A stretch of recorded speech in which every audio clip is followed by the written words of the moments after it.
نحمده ونصلي ونسلم على رسوله الكريم اما بعد فاعوذ بالله من الشیطان الرجیم بسم اللہ الرحمن الرحیم۔ تمام سننے والے سامعین کو السلام علیکم ورحمۃ اللہ وبرکاتہ۔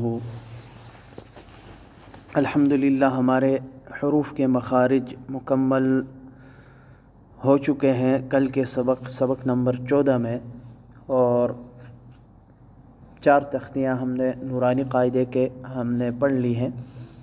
آج تختی نمبر 5 ہم شروع کریں گے، جو کہ تنوین کی تختی ہے۔ تنوین کسے کہا جاتا ہے؟ تنوین 2 زبر 2 زیر اور 2 پیش، ان کو تنوین کہا جاتا ہے۔ ان کو کیا کہا جاتا ہے؟ ان کو تنوین کہا جاتا ہے۔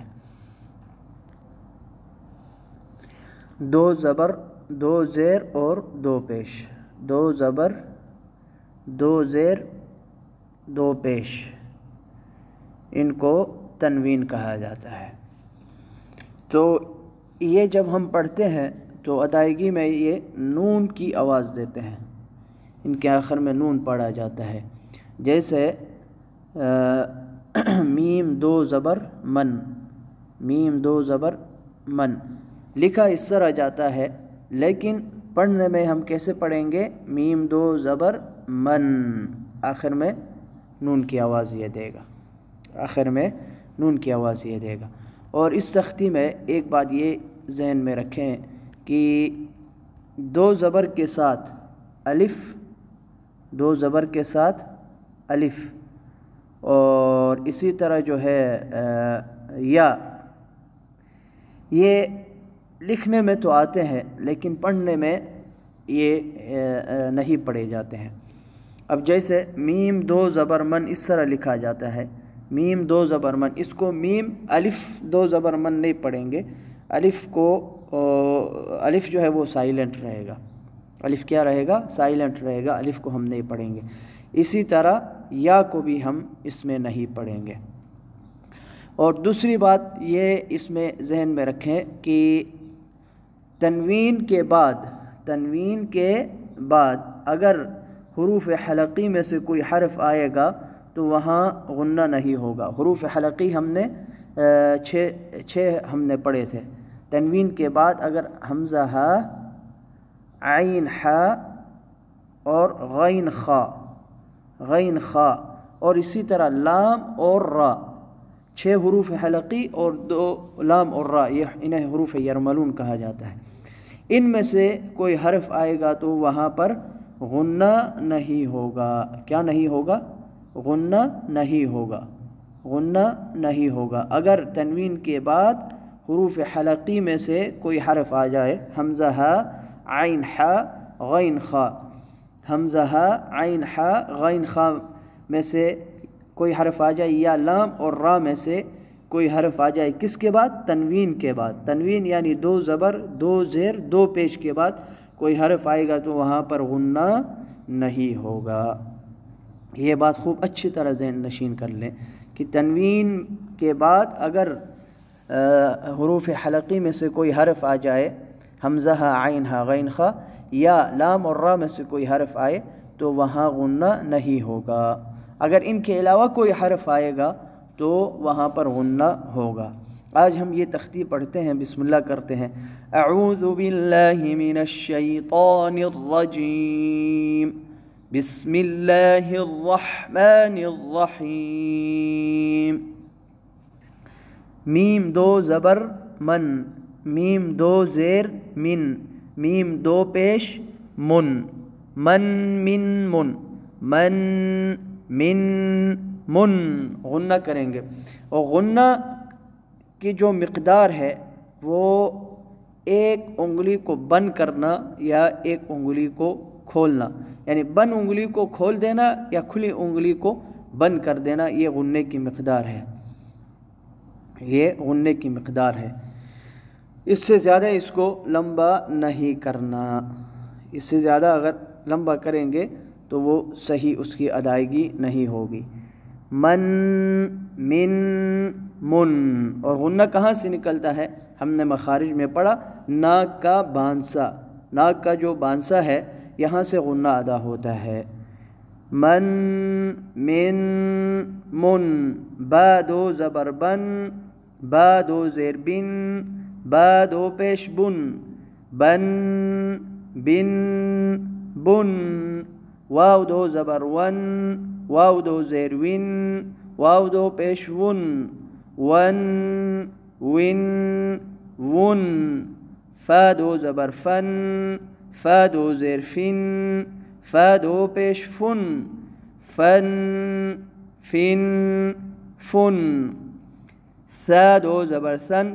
تمام حروف میں الف سائلنٹ رہے گا، الف ہم نہیں پڑھیں گے.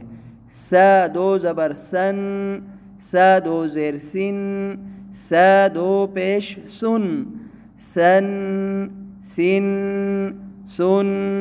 اسی طرح یا بھی سائلنٹ رہے گی کیونکہ یہ رسم الخط ہے. ٹھیک ہے، ہر زبان کا ایک رسم الخط ہوتا ہے. اب جیسے ہم اردو کا ایک لفظ لیتے ہیں سنبھال، سنبھال، اب یہ لکھا تو نون کے ساتھ جاتا ہے، سین نون با ہا الف، اور پڑھنے میں جو ہے نون نہیں پڑھا جاتا، ہم میم پڑھتے ہیں. سنبھال کے رکھنا، سنبھال، میم پڑھتے ہیں. تو یہ رسم الخط ہے. تو رسم الخط میں یہ لکھا جاتا ہے لیکن پڑھنے میں یہ نہیں آتا. ذال دو زبر زن، ذال دو زیر زن، ذال دو پیش زن، زن زن زن، ظا ظا. اس کو زا نہیں پڑھنا اور اس کو مجہول بھی نہیں پڑھیں گے. ظا دو زبر ظن، زا دو زبر زن نہیں پڑھیں گے، غلط ہو جائے گا کیونکہ یہ پھر زا بن جائے گا.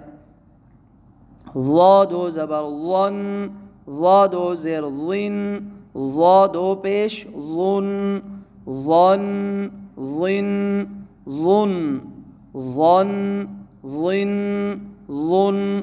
زا دو زبر زن، زا دو زیر زن، زا دو پیش زن، زن زن زن.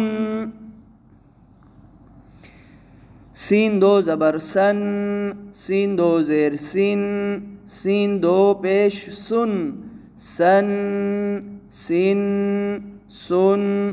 صاد دو زبر صن، صاد حروف مفخمہ میں سے ہے، وہ 7 حروف جو ہمیشہ پر پڑھے جاتے ہیں. صاد دو زبر صن، صاد دو زیر صن، صاد دو پیش صن، صن صن صن. من من من، بن بن بن، ون ون ون، فن فن فن، ثن ثن ثن، ذن ذن ذن، ظن ظن ظن، زن زن زن، سن سن سن، صن صن صن. یہاں تک اسے یاد کریں اور انشاءاللہ کل اس تختی کو ہم مکمل کریں گے. تو اس تختی میں یہ ایک تو یہ بات ذہن نشین کرنی ہے کہ جو الف اور یا لکھا ہوا ہے حرف کے ساتھ تو یہ دونوں سائلنٹ رہیں گے، یا بھی نہیں پڑھی جائے گی اور الف بھی نہیں پڑھیں گے. میم الف دو زبر نہیں پڑھیں گے، میم دو زبر من. ذال یا دو زبر ذن نہیں پڑھیں گے، صرف ذال پڑھیں گے، ذال دو زبر ظن. اور دوسری بات کہ اگر تنوین کے بعد دو زبر دو زیر دو پیش کے بعد حروف حلقی میں سے کوئی حرف آ جائے جو کہ 6 حروف ہیں، حمزہ ہا، عین ہا اور غین خا، اسی طرح لام اور را میں سے کوئی حرف آ جائے تو وہاں غنہ نہیں ہوگا. ان 8 حروف کے علاوہ کوئی حرف آ جائے تو وہاں پر غنہ ہوگا. اور غنہ کیا ہے؟ غنہ یہ ہے کہ ناک کا جو بھانسا ہے، ناک کے بھانسے میں سے آواز نکالنا، اسے غنہ کہا جاتا ہے. تو اللہ رب العزت ہمیں صحیح تجوید کے ساتھ قرآن مجید پڑھنے کی توفیق عطا فرمائے. السلام علیکم ورحمۃ اللہ وبرکاتہ.